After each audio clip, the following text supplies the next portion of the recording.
천사의 아침 방문을 찾아오신 여러분을 환영합니다. 오늘도 아침 예배 말씀으로 믿음과 위로의 시간을 갖게 되길 바랍니다. 성도 여러분 안녕하십니까? 오늘도 아침 예배에 찾아오신 성도님들을 진심으로 환영합니다. 오늘 말씀을 통해서 하나님의 은혜가 무엇이며 우리의 구원이 어떻게 이루어지는지 알아보는 귀한 시간 되시길 간절히 바랍니다. 이제 기도하겠습니다. 하늘에 계신 아버지, 오늘도 말씀 앞으로 저희를 불러주심에 감사드립니다. 말씀에 기근이 있는 이 시대에 생명의 떡을 날마다 공급해 주셔서 성령의 역사에 민감하게 반응할 수 있도록 인도하여 주심에 감사드립니다. 오늘 말씀 묵상을 통해서 은혜가 무엇이며 은혜로 구원받는 경험이 무엇인지 배우고 알아갈 때 하나님의 사랑을 더욱 깊이 깨닫는 귀한 시간 될 수 있도록 인도하여 주시옵소서. 권면해 주시는 목사님과 말씀을 듣는 모든 성도들이 진리 안에서 연합될 수 있도록 인도하여 주시옵소서. 예수님의 이름으로 기도드립니다. 아멘. 안녕하십니까? 오늘 말씀의 주제가 하나님의 은혜로 구원받음입니다. 하나님의 은혜가 아니면은 우리는 아무것도 아니고 또 우리의 믿음이나 신앙도 아무 소용이 없는 것입니다. 하나님의 은혜가 있기 때문에 우리의 신앙도 믿음도 우리의 선행도 의미가 있다는 것입니다. 에베소서 2장 8절과 9절입니다. 너희가 그 은혜를 인하여 믿음으로 말미암아 구원을 얻었나니. 자, 여기서 세 개의 단어가 이어집니다. 은혜, 믿음, 구원입니다. 이것이 너에게 난 것이 아니요 하나님의 선물이라. 행위에서 난 것이 아니니 이는 누구든지 자랑치 못하게 함이니라. 구원의 시작은 하나님의 은혜를 인해서 시작이 되는 것입니다. 하나님의 십자가의 은혜 때문에 그 은혜를 바라보면서 우리 마음에 믿음이 생기는 것입니다. 하나님의 그 피의 은혜를 바라보면서 우리 마음에 하나님께 대한 신뢰와 믿음이 생기는 것입니다. 그리고 그 결과 구원이 이루어지는 것입니다. 우리 마음에서 구원이 이루어지는 것이죠. 은혜를 인하여 믿음으로 말미암아 구원을 얻었나니 우리의 심령이 거듭나고 죄로부터 구원을 받게 되는 것입니다. 그래서 구원이 이루어지는 것입니다. 자, 이 말씀을 오늘 우리가 본문에서 살펴보는 것입니다. 거룩한 은총 곧 예수 그리스도를 통하여 우리에게 베푸신 하나님의 피의 은혜는 너무나 귀중하여 실수 많은 유한한 인간의 어떠한 공로도 그것을 대신할 수 없다. 인간은 아무것도 가지지 않았다. 인간은 아무것도 가지지 않은 것입니다. 우리 스스로는 우리를 구원할 수 없습니다. 어떤 것도 우리에게 구원을 줄 수도 없습니다. 죄의 값은 사망이라고 했습니다. 우리가 죄를 범할 때 율법은 즉시 우리에게 와서 사망을 요구합니다. 사망이란 지옥불을 말하는 것입니다. 지옥불의 멸망입니다. 죄를 범할 때마다 우리에게 지옥의 멸망이 선포되는 것입니다. 하나님께서 이 지옥의 멸망에서 우리를 건져내기 위해서 피를 흘리기로 결정한 것입니다. 그래서 우리가 사망이라는 대가를 우리 스스로 지불하지 않고 하나님께서 대신 지불해 주셨습니다. 그래서 이것이 은혜입니다. 우리가 어떤 선행을 많이 베풀어서 누구를 사랑해서 이 은혜가 베풀어진 것이 아니라 우리가 죄를 범했을 때 일방적으로 하나님께서 이런 결정을 하셨기 때문에 이것을 은혜라고 말하는 것입니다. 이 은혜는 아무것도 대신할 수 없다는 것입니다. 그래서 저와 여러분의 구원의 유일한 소망은 하나님의 은혜에서 시작된다는 것입니다. 자, 계속해서 읽어보죠. 금과 은으로도 하나님의 은총을 살 수 없다. 아무리 우리가 헌금을 드리고 희생을 하고 금과 은덩어리를 바쳐도 은혜를 얻어낼 수 없는 것입니다. 하나님 스스로 이것을 주신 것입니다. 누구도 간섭하지 않았습니다. 하나님 스스로 사랑하기로 결정했고 자비를 결정했고 희생하기로 결정한 것입니다. 자녀가 죽어가는 모습을 보고 어머니가 스스로의 사랑과 스스로의 희생을 다해서 자녀를 구하기로 결정하는 것처럼 아버지도, 우리의 하늘 아버지도 스스로의 그 부모의 본능에서 나오는 사랑과 희생으로 우리를 구원하기로 결정한 것입니다. 그래서 우리의 구원이 확고하게 이루어지는 것입니다. 이것은 하나님께서 어떤 노력하고 수고해서 만들어내는 것이 아니라 하나님의 본능과 하나님의 마음 중심에서 나오는 흔들릴 수 없는 사랑에서 나오기 때문에 여기에 소망이 있는 것입니다. 그래서 기복신앙이라는 것이 아무런 의미가 없는 것입니다. 하나님께 은혜를 만들어내려고 얻어내려고 우리가 애쓰고 바치고 노력하는 것 아무런 의미가 없는 것입니다. 그럼 의미 있는 것은 뭔가? 베풀어진 은혜에 반응하는 것입니다. 은혜에 감사하는 것입니다. 주여 저에게 이런 은혜를 베풀어 주셔서 제가 이제 제 남은 생애를 어떻게 살아야 할까요? 그 은혜의 10,000분의 1이라도 제가 갚아야 될 텐데 제가 어떻게 해야 됩니까? 이것이 은혜에 대한 우리의 올바른 태도라는 것입니다. 구원은 그런 사람들에게 이루어진다는 것이죠. 자, 계속해서 읽겠습니다. 아무도 자선 사업에 바친 값비싼 헌물이 하나님께서 보시기에 그를 높여주거나 자기를 위하여 하늘의 은총을 사거나 예수께서 당신을 사랑하는 자들을 위하여 예비하러 가신 저택에 있을 자리를 확보해 줄 것이라고 생각하지 말라. 그리스도의 고귀한 보혈만이 전적으로 효력이 있다. 하늘의 저택은 우리가 돈을 주고 미리 청약하는 것이 아니죠. 아무것도 우리의 능력으로 우리의 돈으로 살 수 있는 것이 아닙니다. 그리스도의 보혈만이 우리를 위해서 대가를 지불할 수 있는 것입니다.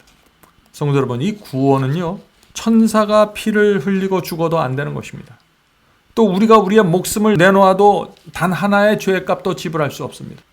이것은 전적으로 하나님의 피가 흘려져야 되는 것입니다. 어떤 피조물의 피와 죽음으로도 단 하나의 죄도 용서할 수 없습니다. 혹시 여러분들 지난주에 혹은 어제 죄를 범했나요? 그 죄를 위해서 우리가 할 수 있는 게 아무것도 없는 것입니다. 하나님의 피만이 그 죄를 덮어주고 용서하고 죄의 값을 치루어 줄 수 있다는 것입니다. 이렇게 할 때 그리스도의 피가 얼마나 고귀한 피인지 우리가 마음속에 알게 되는 것입니다.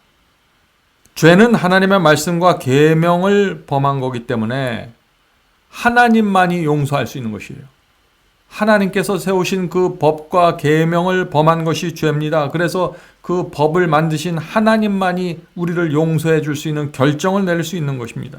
그런데 하나님 자신도 마음대로 용서해 줄 수가 없어요. 반드시 율법은 죄를 범한 죄인에게 대가, 사망이라는 대가를 요구하기 때문에 하나님께서 우리를 대신해서 죽기로 결정하신 것입니다. 우주의 왕 그리스도께서 그 피를 흘리고 십자가에 돌아가시기로 결정하신 것입니다. 은혜는 바로 여기에서 시작된다는 것입니다. 자, 그래서 예수께서 십자가에 돌아가셨죠? 그리고 나서 3일 만에 부활하셨습니다. 그렇다면 이 부활은 또 무슨 의미일까요? 그 다음에 이어지는 본문을 보겠습니다. 죽은 자 가운데서 일어나신 그리스도의 부활은 그리스도의 사명에 대한 하늘 아버지의 보증이었다. 자, 부활은 하늘 아버지의 보증이었다. 이 말이 무슨 뜻인가요? 그것은 그분께서 속죄 사업을 전적으로 만족하신다는 공적인 표현이었다. 하나님께서는 예수께서 우리를 위하여 치루신 희생을 간업하셨다. 자, 십자가는 우리를 죄에서 구원하는 은혜이고 죄의 값을 치르는 공로이죠. 그런데 부활은 무엇인가? 부활은 그리스도께서 십자가에서 치르신 그 죄의 값이 완전하다는 보증이라는 것입니다. 죄의 값이 완전하게 지불되었기 때문에 이제는 비록 죄인들이 이 세상에 한 번 태어나서 죽는다고 할지라도 반드시 다시 부활할 것이라는 약속으로 그리스도의 부활이 이루어졌다 하는 것입니다. 그래서 성경은 그리스도의 부활을 첫 열매라고 하는 것입니다. 첫 열매가 뭐죠? 첫 열매가 있다는 것은 밭에 추수할 곡식들이 많이 있다는 뜻입니다. 그러므로 그리스도의 부활이 첫 열매라는 것은 장차 수많은 의인들의 부활이 있을 것이라는 약속입니다. 그래서 십자가는 은혜이고 동시에 부활에 대한 약속이라는 것입니다. 부활을 일으키는 증거고 보장이 됐다 하는 것입니다. 그래서 십자가를 통해서 우리가 부활의 약속을 받는 것입니다. 성도 여러분, 이 모든 것이 우리를 위해서 주어졌습니다. 그리스도의 십자가와 부활이 우리를 위해서 이루어진 것입니다. 우리가 이 하나님의 희생과 사랑을 우리가 어떤 마음으로 받아들여야 될까요? 우리가 정말 순수한 마음으로, 감사한 마음으로 이것을 받아야 되는 것입니다. 그런 사람들은 변화되게 되겠습니다. 하나님의 은혜와 사랑 앞에 날마다 가까이 가고 감사하는 생애를 살게 될 것입니다. 자, 계속해서 본문을 읽겠습니다. 하나님께서 요구하신 전부로 완전하고 완벽했다. 그리스도의 사역은 인간의 어떠한 행위로도 보탤 것이 없다. 예수께서 십자가에서 다 이루었다 부르짖었을 때 영광과 기쁨이 하늘을 전율시켰으며 악의 동맹 세력들은 크게 좌절하였다. 왜 예수께서 십자가에서 다 이루었다고 할 때 이 악의 동명세력, 사탄과 악령들이 좌절했을까요? 왜냐하면 그리스도의 생애가 십자가가 우리를 구원하기 위한 완벽한 제물로 바쳐졌기 때문입니다. 그래서 이 모습을 보면서 하나님과 천사뿐 아니라 이 악의 세력들도 그 사실을 인정하고 받아들인 것입니다. 그래서 좌절하는 것입니다. 누구든지 이 십자가를 받아들이고 죄 사함을 받으면 용서받을 수 있는 길이 열려버린 것입니다. 그래서 사탄이 좌절한 것입니다. 물론 구약시대 짐승의 피가 흘리면서 사람들의 죄가 용서받았습니다. 율법의 정죄에서 벗어났습니다. 구원을 약속받았습니다. 그러나 예수께서 직접 이 땅에 오셔서 하나님의 아들로 그 십자가에서 죽지 않았다면 아무런 구약시대 동물의 피가 아무 소용이 없는 것이죠. 그래서 예수 그리스도의 피로 모든 구원에 대한 준비와 제물이 바쳐진 것입니다. 자, 계속해서 읽겠습니다. 그 승리의 부르짖음 후에 다 이루었다는 승리의 부르짖음이죠. 세상의 구주께서는 머리를 숙이고 운명하셨다.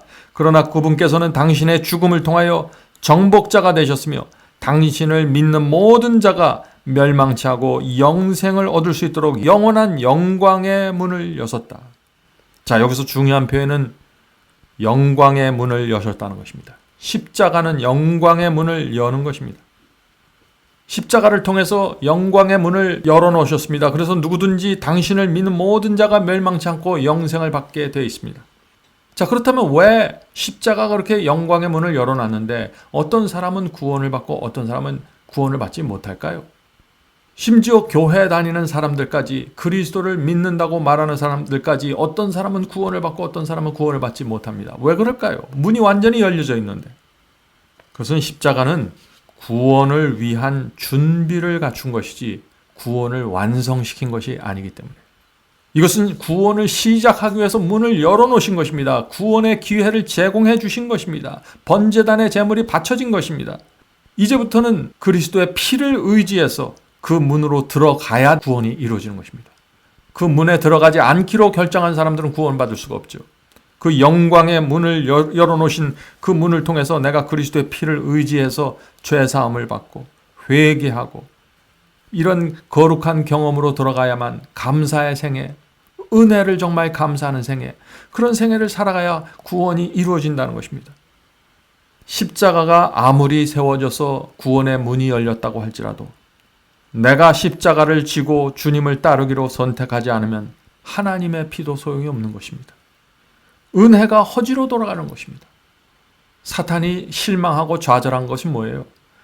하나님을 믿는 성도들 중에 정말 그리스도의 피에 의지해서 감사의 생애를 살고 십자가를 지고 주님을 따르기로 결정한 성도들이 나올 것을 바라보면서 좌절한 것입니다. 번제단의 제물이 완전하게 바쳐졌기 때문에 그 제물을 의지하고 믿음으로 살아갈 성도들을 바라보기 때문에 사탄이 두려워서 좌절하는 것이죠. 우리의 생애가 그렇게 돼야 되는 것입니다. 계속해서 읽겠습니다. 죄인의 유일한 소망은 예수 그리스도를 전적으로 의지하는 것이다. 그러나 우리가 하나님께 간합되는 것은 확실히 당신의 사랑하는 아들을 통해서이다. 선행은 죄를 용서하시는 그분의 사랑이 역사한 결과이다. 선행은 우리에게 아무런 공로가 되지 못한다. 그리스도의 십자가의 사랑 때문에 죄를 용서받는 것입니다. 그리스도의 사랑이 아니면 아무것도 안 되는 것이죠. 그 죄를 용서받은 죄인의 마음에 성령께서 역사하셔서 죄에 대한 미움을 주시고 선에 대한 간절한 소원을 만들어 주시는 것입니다. 그래서 십자가가 세워지고 그것을 바라본 죄인의 마음속에 성령께서 역사하셔서 우리 속에서 구원을 이루어 가는 것입니다. 그래서 우리에서 나온 어떤 선행과 어떤 아름다운 행위들이 아무런 공로가 되지 못한다는 것입니다. 시작부터 끝까지 십자가로 시작해서 성령의 역사까지 모두 삼위 하나님께서 만들어내시는 거기 때문에 선행까지도 우리가 공로로 주장할 수 없다는 것이죠. 우리가 이 진리를 안다면 우리가 정말 겸손할 수밖에 없는 것이죠. 자, 오늘 말씀의 결론으로 들어가겠습니다.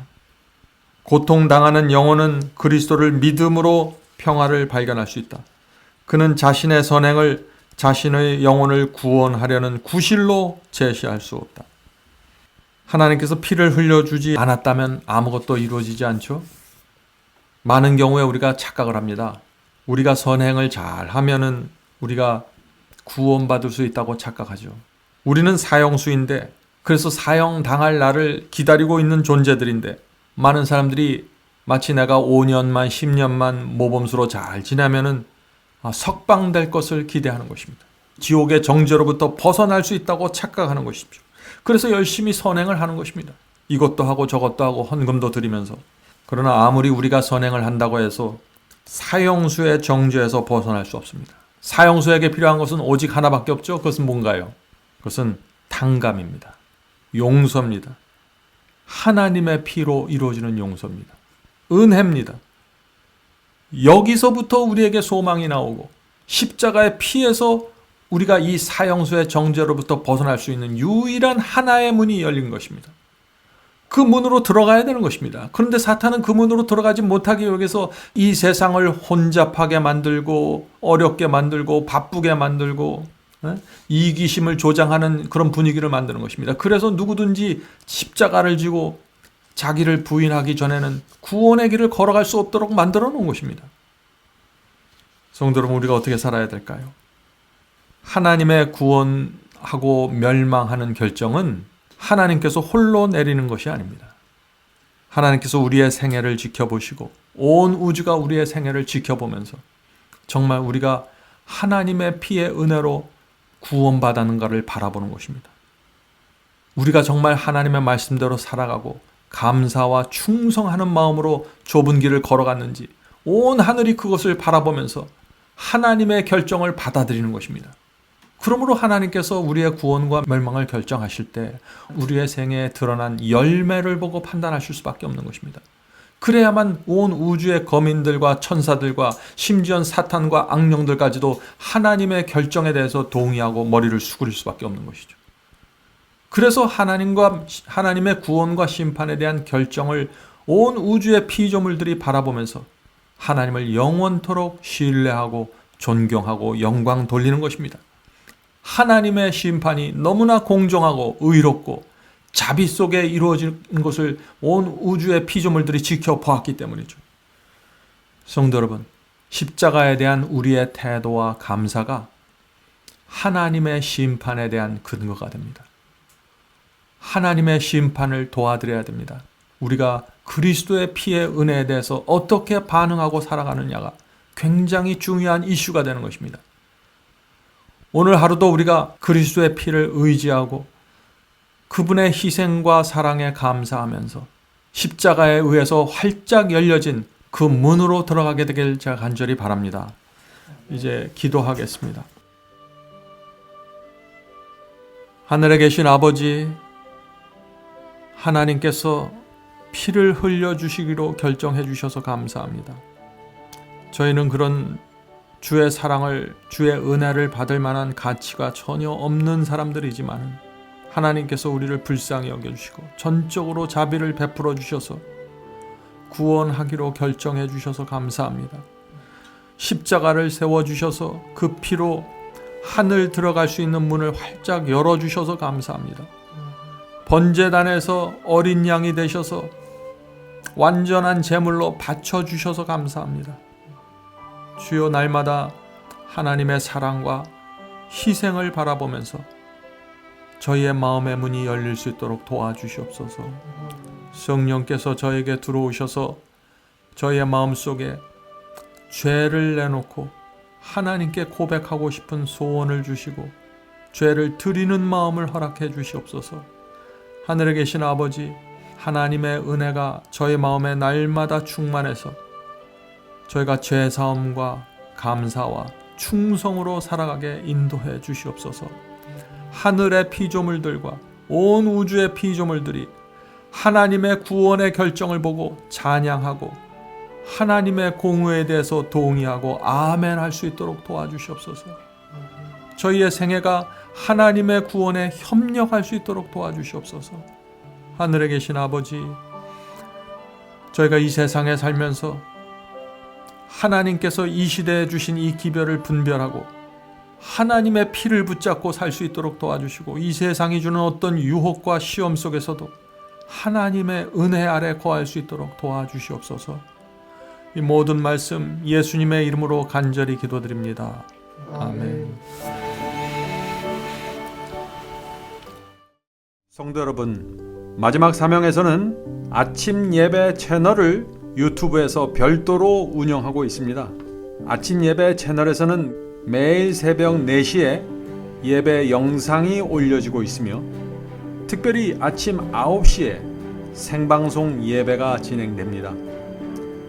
아침 9시 생방송 예배가 아침 예배 채널의 독특한 특징입니다. 원하시는 분들은 유튜브에서 아침 예배 채널을 별도로 구독 신청하여 주시면 저희와 함께 생방송으로 아침마다 예배 드릴 수 있습니다. 매일 아침마다 하나님의 말씀으로 저희 모두가 주 앞에 나와 예배 드리는 신앙으로 함께 나가게 되길 간절히 바랍니다. 감사합니다.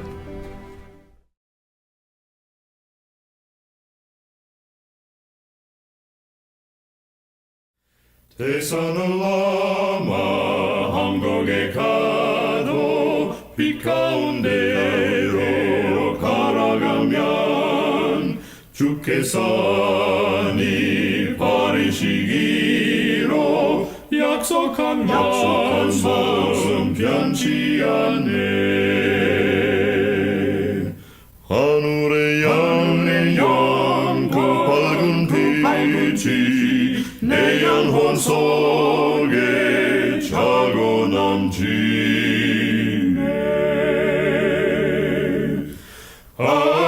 할렐루야 널 기뻐하며 주 이름 높이 찬양하리.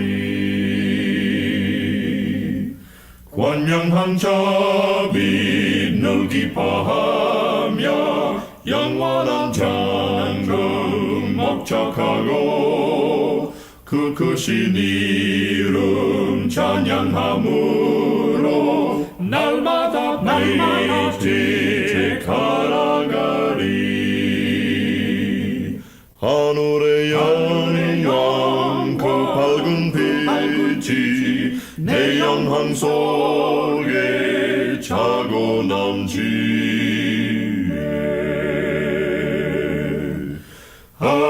할렐루야 널 기뻐하며